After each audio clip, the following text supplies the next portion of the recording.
अस्सलामुअलैकुम। आप देख रहे हैं वाइंडिंग शॉप और आज मैं आपको बताऊंगा कि वाइंडिंग के बाद ये जो ऊपर के पेपर हैं इनको काट के इसको आर्मेचर को फाइनल पोजीशन पे कैसे लाना है। ये आप ऊपर देख रहे हैं ये पेपर बड़े में, तो ये वाइंडिंग हो चुका है और अभी इसके हम पेपर काटेंगे और उसके बाद हम आपको बताएंगे ये फाइनल पोजीशन में किस तरह है, यानी वार्निश से पहले की पोजीशन कैसी है।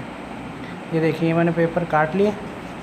इसके लिए आप कैंची से ऊपर से पेपर काटें सिंपली, और ये अभी ये जो पेपर के ऊपर के बकाया हिस्से ये हम इसको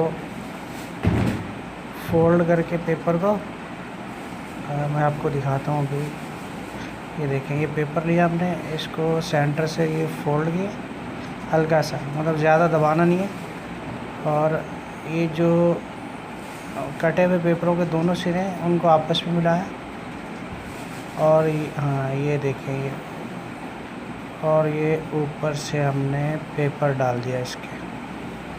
ये देखें ये इस तरह। अभी मैं आपको बाकी पूरे पेपर डाल के दिखाता हूँ।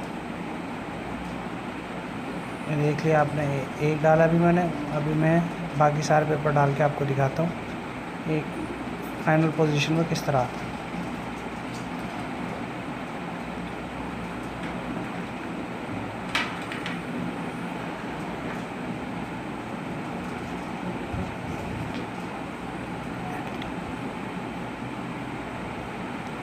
और ये आप देख सकते हैं कि ये वी वाइंडिंग है। ये मैंने आपको पहले भी इसके बारे में बताया था। वाइंडिंग आपने जहन में रखना कि कौन सा स्टाइल है आप, ताकि आपके लिए बहुत आसानी रहे, क्योंकि जिसने कभी करा नहीं है उसको तो ऐसा लगता है कि बहुत मुश्किल काम है, मगर मैं आपको बताऊँ ये बहुत ही ईजी आर्मेचर, और इसमें प्रॉफिट भी ज़्यादा है आम वाइंडिंग के बनिस्बत, क्योंकि इस पर ख़र्चा कम और इसमें जो बचत है वो ज़्यादा है। तो अगर आप लगन से सीखेंगे तो इंशाल्लाह ये आपके बहुत काम आएगा।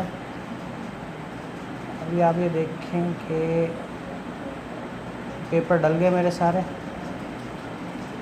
ये फाइनल उस पर आ गया। अभी ये आपको कोई भी चीज़ स्केल ले लें या कोई भी चपटी सी चीज़ लेकर इन पेपरों को नीचे की तरफ प्रेस करना है आपको, ताकि ये फील्ड के अंदर टकराए नहीं, फिटिंग के बाद ये टकराए नहीं। और ये देखें ये इस तरह हमने दबा दी। अब ये वार्निश के बाद वाइंडिंग ऊपर की तरफ खुलेगी नहीं, जैसे वो प्लास्टिक की लकड़ियाँ वगैरह डालते थे ना वो ऊपर बंद करने के लिए, वो डालने की ज़रूरत नहीं है। ये ओरिजिनल पोजीशन में, बिल्कुल ओरिजिनल हालत में आर्मेचर आपका आ गया। अभी आप इसको गर्म करेंगे